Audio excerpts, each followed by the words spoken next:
Welcome to the Mad Singers Management Podcast from madsingers.com, where entrepreneurs and business managers learn and share. If you like the show, don't forget to leave a review. Hello and welcome to this episode of the Mad Singers Management Podcast. Today I have with me Josh Patrick, who I actually interviewed with last week on his podcast, and I was so excited about particularly his background in disc. As many of my listeners know, I'm a keen fan of disc, so I really wanted to bring Josh on this podcast and hear a lot about his background and so on. He have done a lot of business. You have a lot of experience, as most of us, both some good and some bad. But I'm eager to talk with Josh today. So first of all, welcome to the show, Josh. Thanks a lot, Mads. I appreciate being here. Excellent. So, Josh, I would expect the majority of my audience don't know you yet. So do you want to blow them away and tell them a little bit about who you are? Sure. I'll give you a little bit of my background. I'm 66 years old, starting business in 1976, where I had a part-time person with me. That was a business that was the food service business where we fed people who worked in factories. I grew that business from one part-time employee to 90 full-time employees with 4 branches. Ran it for 20 years, sold it in 1995, made every mistake you could possibly make along the way. Learned a lot from that stuff. Realized I had no business background, and my father was not the best business teacher in the world. So I had to learn stuff. So I started reading books and taking seminars, and realized early on that if I really wanted to learn something, just volunteer to teach it, because I had to go out and learn it so I could teach it. So I started doing that, and that actually worked out pretty well for me. Sold the business in 95, went into the wealth management business. My natural market was blue-collar, privately held businesses, and that's the group I've been servicing since then. And over the last 22 years or so, I've been working on strategies where we can help private business owners create excess cash in their business. And it really comes down to how good of a manager are you, and how good are you at managing the processes that happen within a business. So, management, in my opinion, is really the key to having a great business. If you don't have good management, you can't have a great business. Otherwise, you have a great hobby. And, I know a lot of people with great hobbies, or as I call it very frequently, I say they built themselves a full-time job. So that's often what people are trying to run away from when they are starting out in business. So yeah, I mean, you basically may have been working for somebody else. You thought you had a better mousetrap. You go and either go online and open the business, or you pick up a hammer and open your own construction company, or you just decide to start a business, but you really don't know anything about running a business. And then if you're lucky, you find enough customers to keep you afloat for the first few months. And then you start hitting these hills and valleys where one month you have plenty of cash, and the next month you have no cash because you have no customers. And then you have to go back and sell, and you get plenty of cash, and you get into this up and down place. And if you make it through that, then you're in a position where you need to start hiring people. So the question is, will you hire employees who are going to be productive, or are you going to have a bunch of helpers? Yep. And unfortunately, most people hire helpers. They don't hire productive employees. Yep. I like the way you put that across. So that's, very much the way I look at it as well. So very good. Okay. And, one of my favorite questions, and where I like to start, is really figuring out, what do you actually enjoy the most about managing people? And just some background to the question, right? Like, a lot of people sort of look at management and they're like, whoa, this is complicated. This is difficult. I don't want to do this sort of thing. So I'm really keen on sort of hearing from different visitors, like what it really is that they really enjoy about the management piece. What I like is what it allows me to focus on. When I'm a good manager and I'm doing my job properly, I'm only doing work in my unique ability area. So I have unlimited energy. I have unlimited skill. I'm working on becoming world class. I'm not working on becoming mediocre, which is what most business owners do.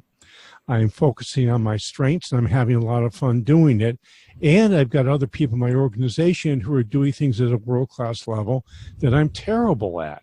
And I don't have to try to be all things to all people. I can just be what I'm good at. And for me, that's a lot of fun. Yep, that sounds about right, and that's very much the way I like to look at business as well, and really particularly in the sense of making sure that you really like get away from the stuff you hate, right? Like one of the key things that I always focus on in the beginning is really make a list of what to get rid of first, and personally in my life it's always sales and marketing, because that's what I kind of suck at, and I either partner my way out of it or I hire someone to do it, just because I really have very little joy doing it.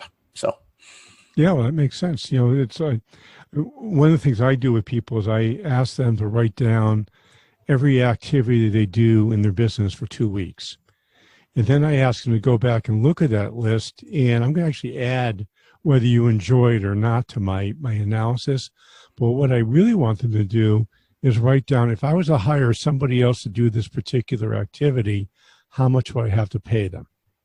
And anything that comes up on that list that's $15 an hour or less, you need to get off your plate today. Because if you're working for $15 an hour, which is what you're doing when you're doing that $15 per hour job, you're guaranteeing your business is not going to be successful.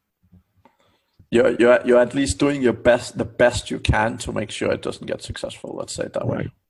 You know, the truth is, the reason that businesses are successful is the owner has learned to work through others. Yeah, definitely. Okay, very good. And next up, what's sort of the biggest challenge that you have had from a management standpoint that you have overcome, and how did you sort of get through that? That's a big question. It's a big question. I think the same the challenge I have is the same for the vast majority of business owners, which is learning how to delegate. I mean, if you look at, this is in the U.S., there's 28 million businesses in the United States.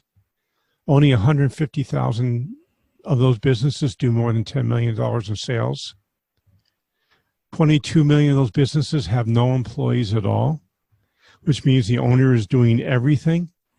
And the reason they're doing everything is that they've not learned how to delegate. And delegation is something that's hard to learn. It takes time. Nobody does it right out of the box, but once you learn how to do it, it's the magic sauce that allows you to grow your business. Yep. The way I learned about this was I had a business. We grew really fast in the first couple of years. The business was completely out of control. I ended up going to one of those New Age seminars, and I learned at that seminar, the problem in my business wasn't my employees, which is what I thought it was. The problem in my business was me and the way I interacted with my employees, because I always would blame them or justify my actions when they did something wrong, and then I would scream at them. And that never gets good reactions. So I went back, I stopped screaming, I stopped blaming, I stopped justifying. I started being personally responsible for what was going on in my company, and I started asking questions instead of telling people what they did in a pejorative or looking down manner. That sounds like a really good place to start. So how long did you feel that it take you? Like, was it literally you walked into the seminar and life was good after that? Or how long did you feel it sort of took you to at least master it or become somewhat decent at delegation? Well, I got somewhat decent probably in about a year, but to master it took me 3 or 4 years. And I would make some progress, I would fall back, I would make some progress, I would fall back, I would make some progress and fall back. And then I got to the point where I actually would tell myself the truth. And then I got to the point where I would let other people tell me their truth. And that's when I finally became a good delegator, when I got to the point where I would let people tell me their truth, and I would listen to it, and I wouldn't tell them they were wrong. I would just listen and say, how can I apply that to what I'm doing today? Excellent. Now, one of the things I love doing, Josh, is really when obviously hiring great people is excellent, but when you have a team of great people, really identifying the cream of the crop, like sort of tomorrow's leaders, tomorrow's promotions, and so on. Do you have any good framework or any particular system you use to do that in your business? Yeah, I do actually. I have what I consider a really good hiring system. And I also want to go something, the vast majority of the people we hire are not going to be the stars of tomorrow. They're going to be the team. A lot of times I use the metaphor of a professional football team. And I once was at the Patriots training place, and their vice president player personnel gave a talk on how they thought about their team. And that was when Drew Bledsoe was their quarterback. So this was a long time ago. And he said, look, we have 2 or 3 people who we are not going to lose no matter what. Drew Bledsoe, and there was a defensive guy, I forgot who else it was. And so we're going to do whatever it takes to keep these people. We're just not going to lose them. He said, then we have a group of 8 or 10 people who are really, really good. We're going to do everything we can to keep them in the company, but we can only go to a certain point, and then we're going to have to let them go. Then the rest of the people are players. They come and go. We want to treat them well while they're here, but it's a slot that gets filled. And if they have to go, we know we can find someone else to fill that particular slot. And I took that away and I said, gee, that's how most private businesses work also. There's 1 or 2 people in a private business where you absolutely can't afford to lose. Then you have a level below them who are your managers who are really good. And then we have our line workers, and we want to treat them well. We want them to be happy, because if they're not happy, they're going to sabotage us. Yeah. So be really clear about that. But we're not going to try to hire all superstars, because if we do, we have chaos running around in our company. Yep. So the methodology that I use to hire the right person for the right place, which I, became Jim Collins, right person, right seat, is we start with values. And any company that hires, most companies hire for technical skills, and they never think about the values of their company when they hire. Technical skills should only be a screening mechanism. It should not be a decision point. A technical skill means you get into the hiring process. You don't get into the hiring process. It doesn't mean we hire you because you have the skill, because all the people you're interviewing are going to have the skill. And then we get into values. And values, in my opinion, are the most important thing. So you need to spend time establishing what your core and aspirational values are in your company. And a core value is something that you do all the time. And aspirational value is something you want to be making to a core value at some time in the future, and you're on the road to getting there. And you want to be honest about which one is which. So as you're hiring people, you hire for values. If someone doesn't get an 8 out of 10 on all your values, you can't hire them. And then the step after that is what we call will-do factors. In other words, will they be doing the work? Where are they willing to do the activities in the work that make them successful? So we'll use DISC as a hiring tool on our values side, although it's not a values tool, but it tells me about behavior that will fit in with the values that I have. And when we get into will do, we use Colby because that measures energy, not activity.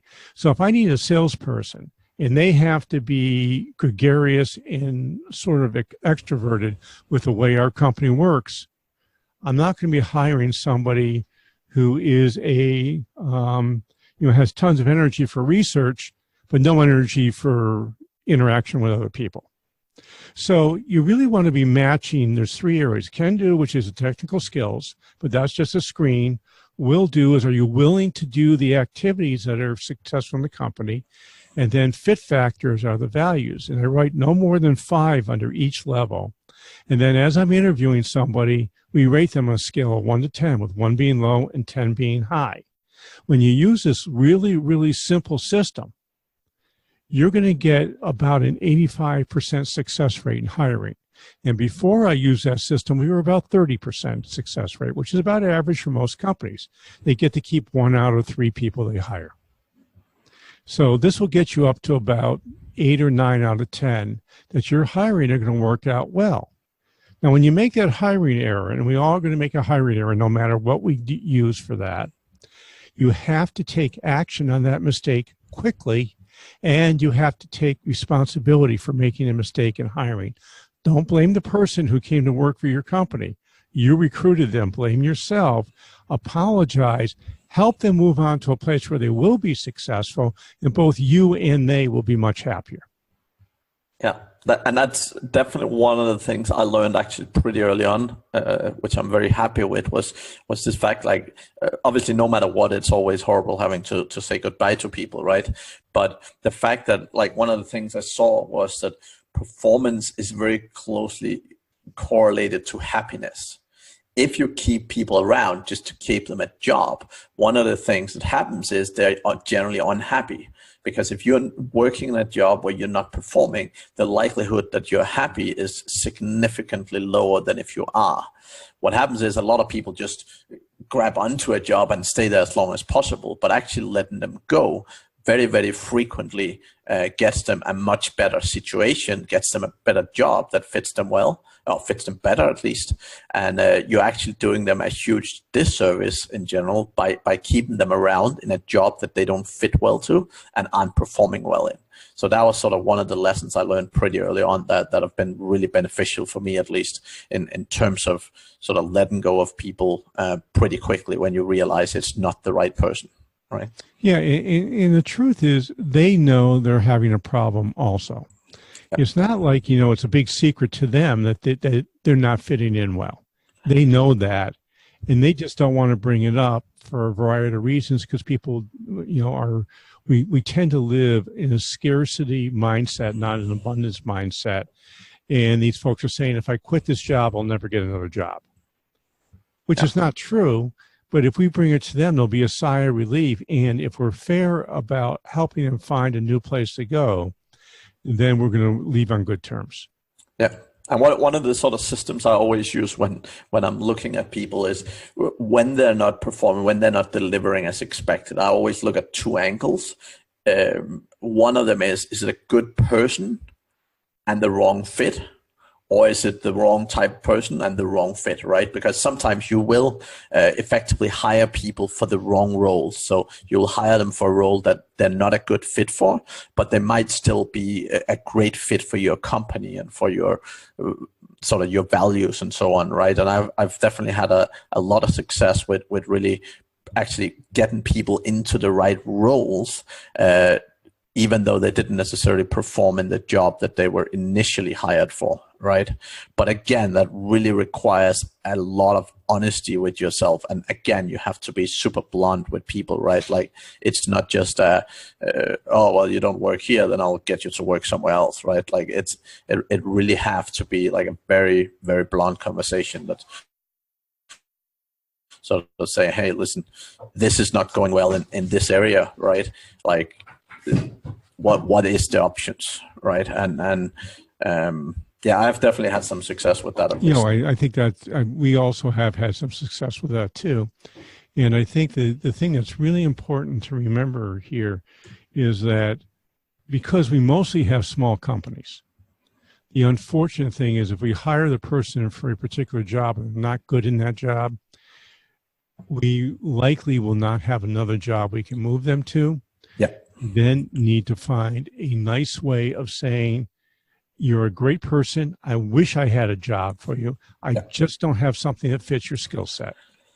And actually that can be dangerous as well, because sometimes you're like, wow, that's a great person. Let me fit them into something else. And if you don't actually have a need for that role and there isn't a good business justification and it doesn't make sense. I've definitely seen company getting hurt by that, where they're desperately trying to hold on to good people, but it didn't really justify having them do something else, right? Where they try to hold on to them anyway.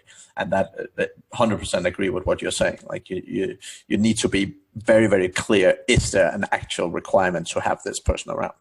Yeah, absolutely. So also one thing that I just picked up on, that, as you said, with sort of the success rate and so on, right? Like, one of the key things for me is always your screening process. Like, I really look at recruitment as sales, right? And I think where a lot of companies go wrong, right, is like, if you, let's say you pick out 10 candidates or 20 candidates, right? The better the screening process you have is, the bigger the likelihood that you'll get a good person. right? Because if you're interviewing 10 people and 1 out of 10 is potentially really good, if you can make that number 4 out of 10 or 6 out of 10, your likelihood of getting a good person is significantly higher, right? So I always work a lot with my client on making sure the sort of initial piece of the process, it really get a lot of candidates in, but really able to screen to improve the odds, right? Yeah, absolutely. And one of the ways you can do that is how you write your ad. I tried an experiment recently where instead of writing a lot about the job, I wrote a lot about our values and a little bit about the job. And the number of applicants I got and the number of quality applicants I got was mind-boggling. I mean, this is in Burlington, Vermont, where our unemployment rate is under 3%. It has been under 3% for a zillion years. And we were hiring a part-time person getting paid $17 an hour, not a high paid skilled job. And we got a bunch of terrific people applying for the job. And I think it was a result. In fact, I did ask this to people. So what made you apply to us? They said, what you wrote about your values. Yeah, and I think that's really good. I mean, when you write a job ad, right, like one of the key things I always think about is if you have a person sitting in front of you and they say, oh, I'm here because I need a job, right?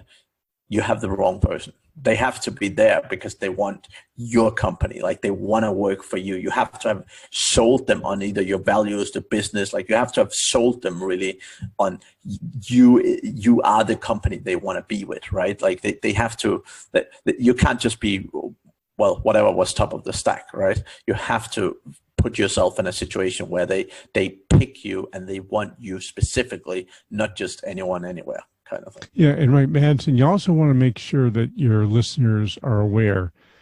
This is not just for people who are going to sit in the office next to you.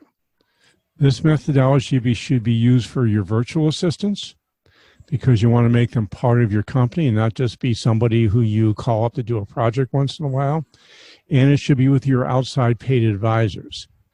Everybody who interacts with your company should go through a screening process that makes sure they're the right person and they're the right place to do the job that you want them to do, whether they're a full-time employee next door, a virtual assistant, or a consultant, including your accountant and lawyer. Yep. Yep, I totally agree. Totally agree. So what's one of the things, Josh, or what generally do you do when you're managing a company and you have managers within that? How do you make sure they deliver well? Because one of the things I see is, again, people bring in people and quite often pretty good staff who are given management responsibility, but somehow they're not very effective at getting the best out of them. So what sort of process or what do you generally do to try and make sure your managers get the most out of the responsibility they have?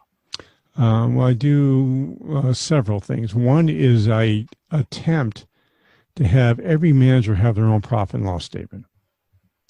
With today's computer systems, it's really easy to set up divisions all over the place. And you can set up a division for every manager that they're actually managing a P&L. And the second thing is the conversation that we have with our managers. I'm a big fan of Stephen Covey's system of using big rocks, where they have a big rock every quarter, and every 2 weeks, every 3 weeks, we have a review meeting around the big rocks to see, are we on track, are we off track, and if we're off track, what do we need to do to get back on track? And if the stuff is project-based, which much of it is, I want my managers to be learning some sort of a efficiency system, whether it be lean or the theory of constraints or agile. I tend to like agile above all the others, but I'm not going to say you can't do that. The problem with lean is it's developed for Toyota. And unless you have a couple hundred employees, you're not going to have the resources to do it right. The theory of constraints actually for many of your listeners is the best because I call that whack-a-mole for business. Yeah. Essentially, the theory of constraints, you're waiting for a problem to pop up, you fix that bottleneck, and you wait for the next bottleneck to appear, and you fix that. It's a really simple improvement methodology, but it's a methodology, and most of us don't have one. We just kind of blindly ping off things without having any system behind how we're going to improve. Yeah. Okay, excellent. I like that way of looking at things. One of the things that I also focus a lot on when you bring in new employees to your business, when you actually spend the time making that hire, one of the actual key processes, at least from my point of view, is sort of your whole onboarding. Like, how do you bring them into your business, etc. What is your magical secrets for that piece of the process, and any great tips and so on for the audience? I wish I had a magical piece of that process. I mean, what we've always done is that we systematize our business with written documentation as much as possible. And if possible, we have somebody there training the person, not while the job is being done, but training the person to do the job. Let me give you an example. When I had my food service company, we would hire a route driver, the people that go out and fill the vending machines. Put the sandwiches and the soda and the candy and clean the machines and give refunds and all that kind of stuff. And for years and years and years, we trained the person while doing a route, meaning they were out in the field doing this. And the trainer would be more interested in getting the job done than making sure the new employee was well trained. One day we happened to have a full vending bank in our warehouse. We said, instead of training the person in the field, why don't we take 2 weeks and train them in-house and see what happens? And when we trained the person in-house, instead of spending 17 hours the first day they were out in the field by themselves, they managed to get back in 10 hours. And they were more highly trained, they were happier. We reduced our turnover with new people dramatically as a result of that. And what we learned by doing that was, when you train somebody, you need to train the person, not do the job while they're looking over your shoulder. Yeah. So you need to have a trainer whose job is to look over the new employee's shoulder and help them correct as they make mistakes as they're learning the new activities. Yeah. I like that look of it as well. I mean, one of the things that I always see happening and constantly creates a lot of inefficiency is people nowadays, they love video, and video is a great tool, but they're very good at recording a video, sending it to someone, and then just letting them go. And then 6 months later, realize that everything they've been doing the last 6 months is totally wrong because there was something that misunderstood. Right, that's actually a delegation issue right there.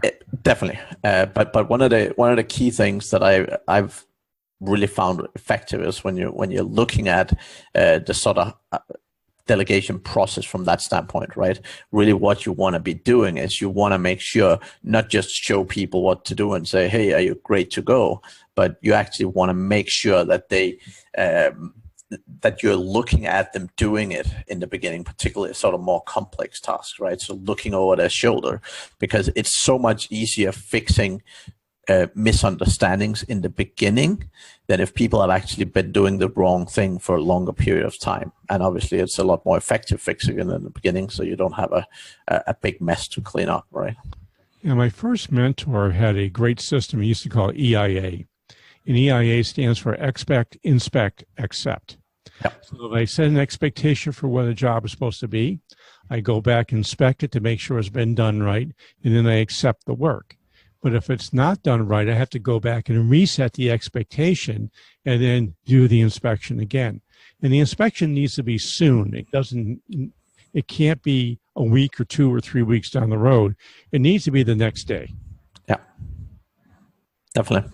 And as somebody's with you longer and longer and longer, you can take your inspections and probably move them out a bit, but you still have to be inspecting what you expect, or you never get what you want. Yeah, definitely. Now, next one is, what do you find unique about your specific management style? Like, what do you feel that you really do quite different than most of the people that you've met? Well, I actually do the stuff for one thing. And I I'm like that honest with one. myself when I'm not. Yeah.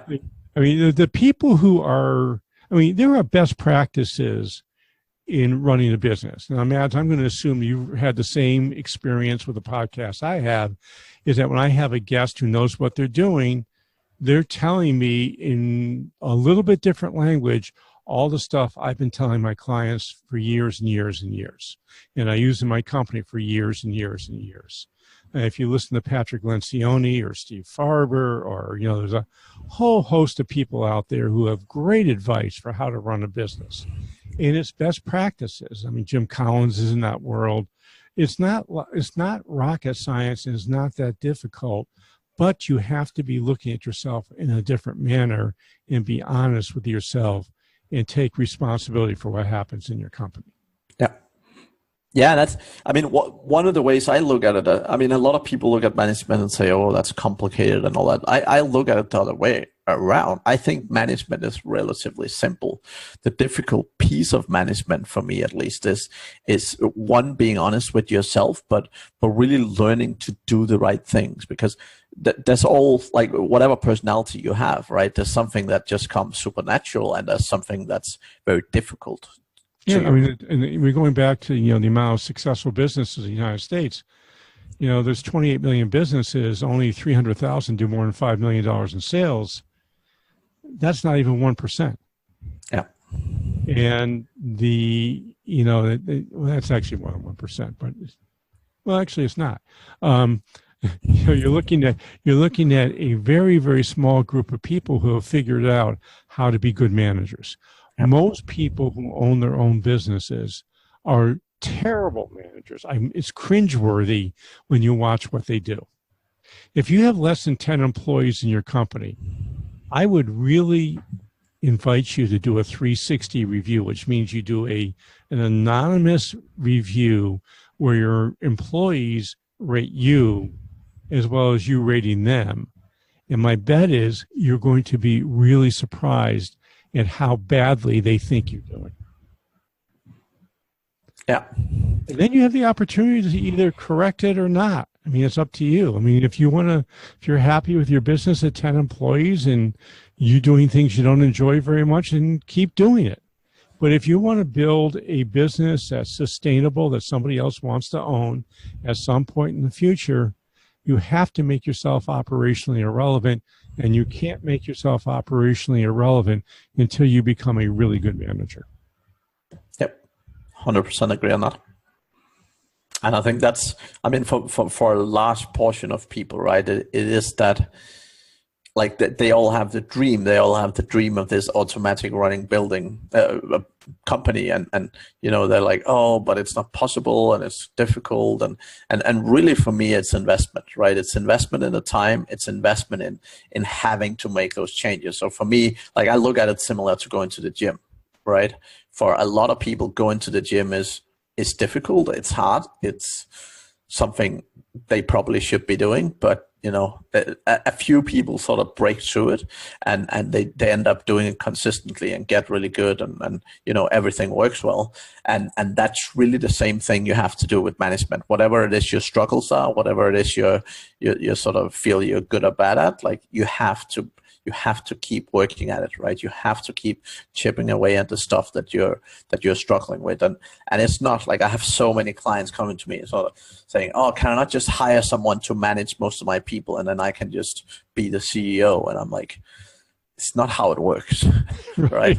It's not like, yeah, don't get me wrong, having a good operations manager is beneficial and it's helpful, but like, if you want to be the CEO, I mean, if you sort of say, okay, I don't want to manage people, I want to hire someone to do the CEO role, that's sort of a different angle. But if you want to be a business owner, game. I mean, you know, essentially, if you're hiring a rent-to-see, whether CEO, CMO, CFO, CIO, you're hiring somebody to help you with strategy. Yep. If you're hiring a operations manager, you're hiring somebody to implement the tactics in your business. But you still have to be managing what those tactics are. Yep. And you going back to the beginning of our conversation is, how do you know what to do and how to delegate it? Well, make a list of the things you're good at and the things you're not good at, and be honest, and find someone to do the stuff you're not good at, and spend all your time focusing on how you can become better at what you're good at. Yep, definitely. You know, I tell people all the time, I want to be world class at what I'm good at, and I never want to do anything I'm bad at because it's no fun. Yep, 100%, spot on. Yeah, 100%. So, again, another favorite question of mine. I have a lot, apparently. So we all aren't perfect, right? And one of the key things that I always talk about with my clients is some of the struggles I have, because even as a management coach, like, I make mistakes all the time. Yeah. The benefit by sort of knowing and sort of understanding a lot of the theory behind it is the fact that you actually caught onto it a lot faster, and you're like, oops, I did the wrong thing here. And what I would say is, like, everyone makes mistakes, right? So what's one of the things, even though you've been running businesses for a long time, what's one of the things that you still feel you trip up in once in a while? What's one of the sort of key challenges that you feel you're still working on improving? I just made it. I just decided I made this mistake about 10 days ago. And it's a mistake I've made over and over again. Someday I'll stop making it, but I made it.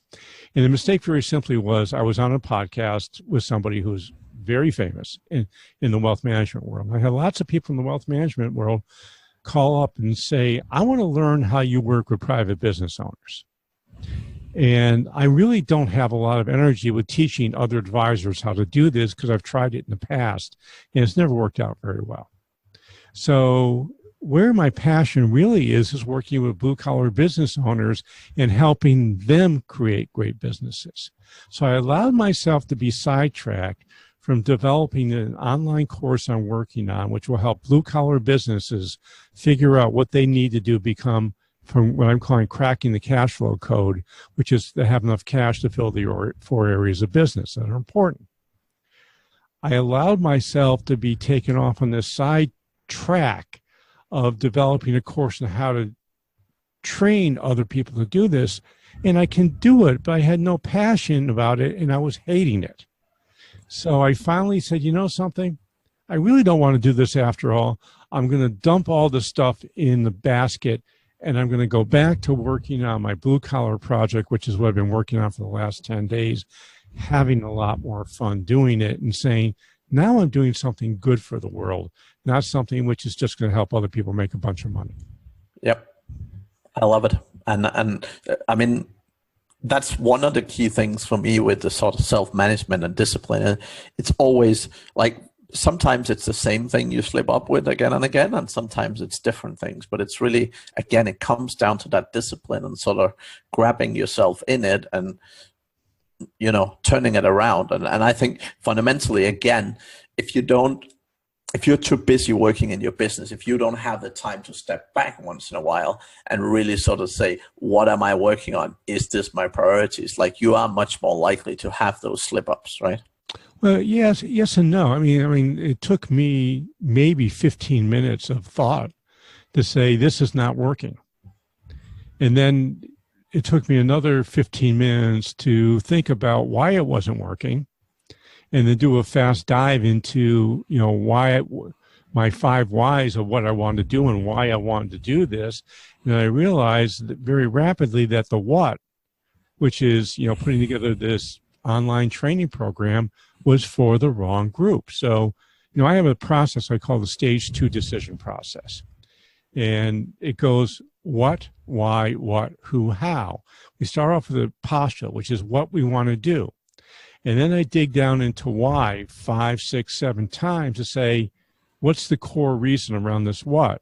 And I go back and revisit the what it is I want to do. And most of the time it changes, because I find a more elegant way to get to where my why will get me to.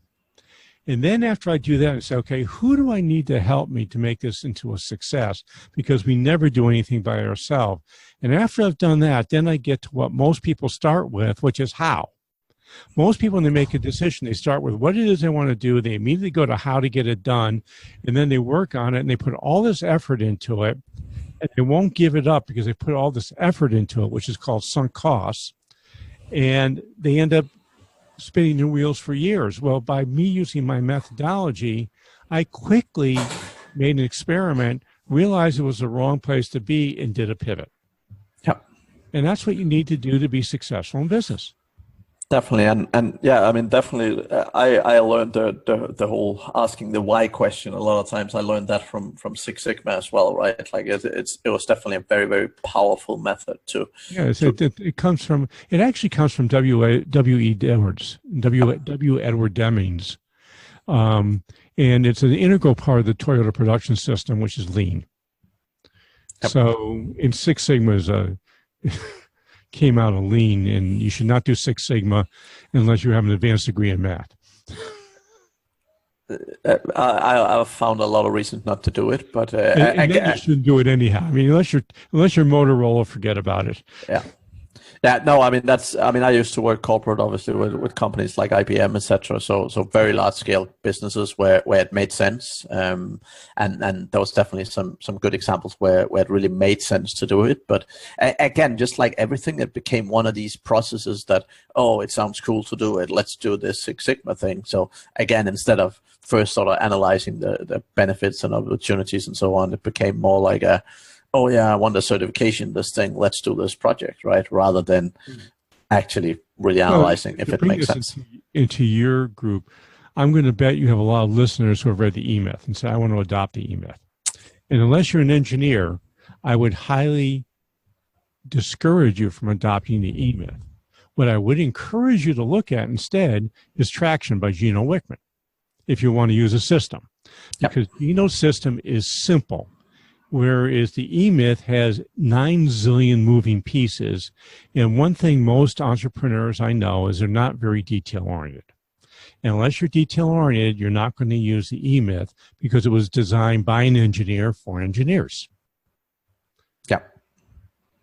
So you want to use the right tool, which is essentially what I'm saying here, is make sure the tool fits with what you're going to do. One of the reasons I like the theory of constraints, which is the simplest of all the process improvements, is that it's so simple, I can explain it to you in 3 minutes and you know what to do.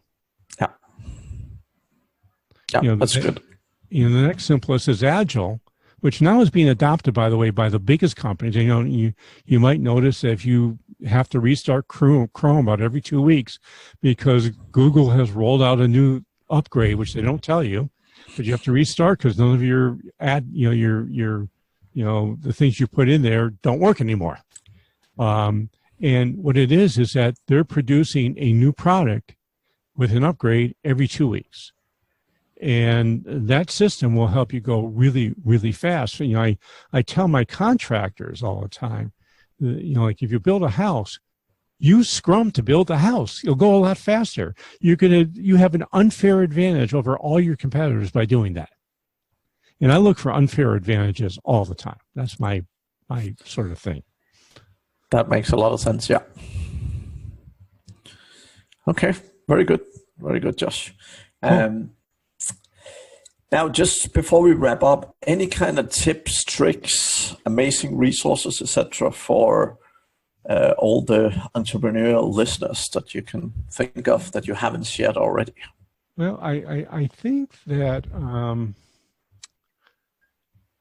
the biggest challenge I see with small businesses, with startups, whether you're online or in the physical space, is understanding your marketplace and going through a process to do that. There's a book by my friend Michael Port called Book Yourself Solid. And I like the illustrated version because it has all the exercises that are written out in there. It's about $20. You buy it and go through it.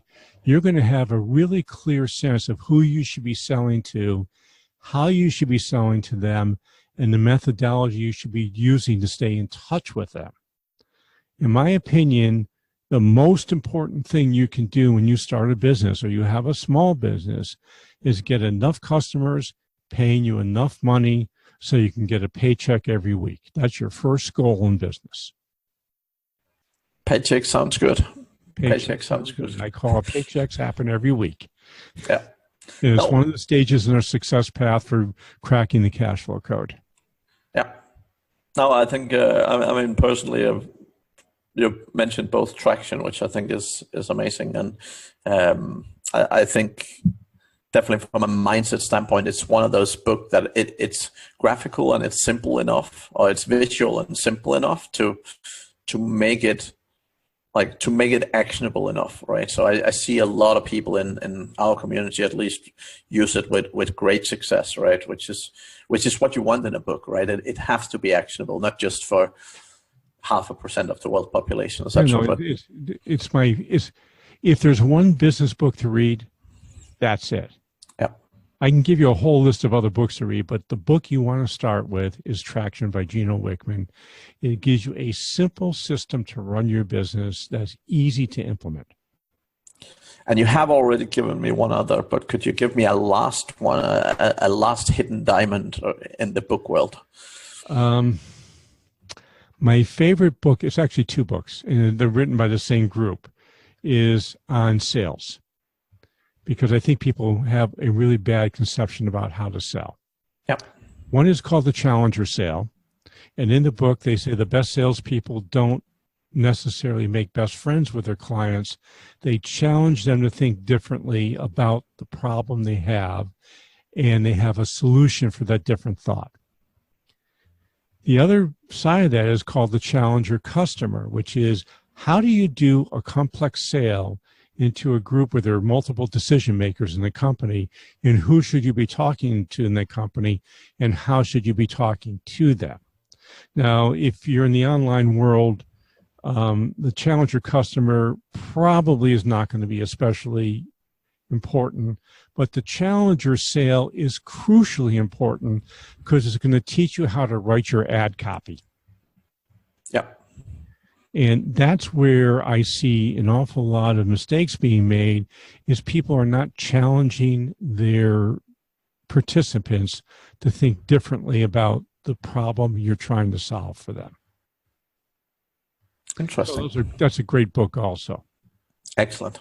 And then, of course, you can always read my book if you want, which is... I was fishing a little bit for that, but yes. Well, this is not like the ultimate in the world, but it's going to help you really think about your business in a more rational manner. It's a book called Sustainable, a fable about creating a personally and economically sustainable business. It's a novel. I wrote it as a story because I find stories are easier to consume than how-to books. Yeah. Well, my friend Steve Farber just released his first how-to book. He's always written stories, and he told me that the publishers don't like these parables, these business parables, for some reason, and they want how-to books. I don't get it, but okay, because I think the most effective writers are people like Patrick Lencioni and Steve Farber, and those people have written stories that you can say, I identify with the characters, and I'm going to do something based on that. Yeah. I mean, I personally have a couple of books where I really like the story element. I think a simple, very good book like Rich Dad, Poor Dad is so powerful because of the story. All right. Yeah, well, I actually know the characters in those stories. Exactly. In that story. Yeah. Because I was that New Age seminar I talked about a while ago. Yeah. Was with the guy who was Bob Kiyosaki's mentor. So excellent. He's a rich dad, by the way. Yeah. In the book. So, at any rate, that's a great book. And the best thing about Rich Dad, Poor Dad is what's an asset and what's a liability. Yeah. That's what I took away from that.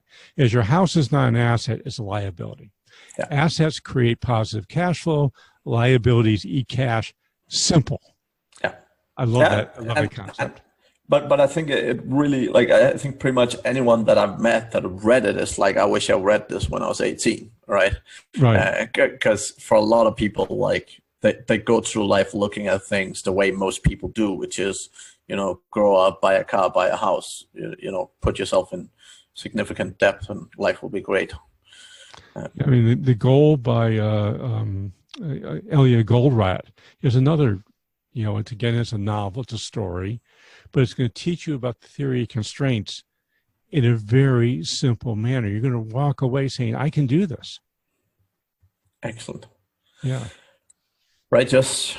Thank you very, very much for your contribution today. I'm sure that will be very exciting for my audience to have a listen to all these golden nuggets. And I've definitely topped up my my reading list. So I've read many, many books in my life, but I'm always looking for new ones. So I got a new couple of hints and tips. A book right now, which I don't find especially, like one of my clients says, Islands of Profit in a Sea of Red Ink. And essentially, it's just 80-20 in your business. Yeah. If you read 80-20 by Perry Marshall, Perry Marshall. Yeah. It's sort of similar, but this is a good book also. I recommend it only because it allows you to think about segmenting your customer base and know who your best customers are, then clone them. Yeah. I mean, 15 years ago, I wrote an ebook called Clone Your Best Customer. And Excellent. What you basically do is you do a P&L on your customers. You decide which ones are the most profitable. What do they all have in common? You build a profile from that, and that's who you sell to. Yep. Not hard. It's simple. It's simple. So that's how I came up with blue collar businesces.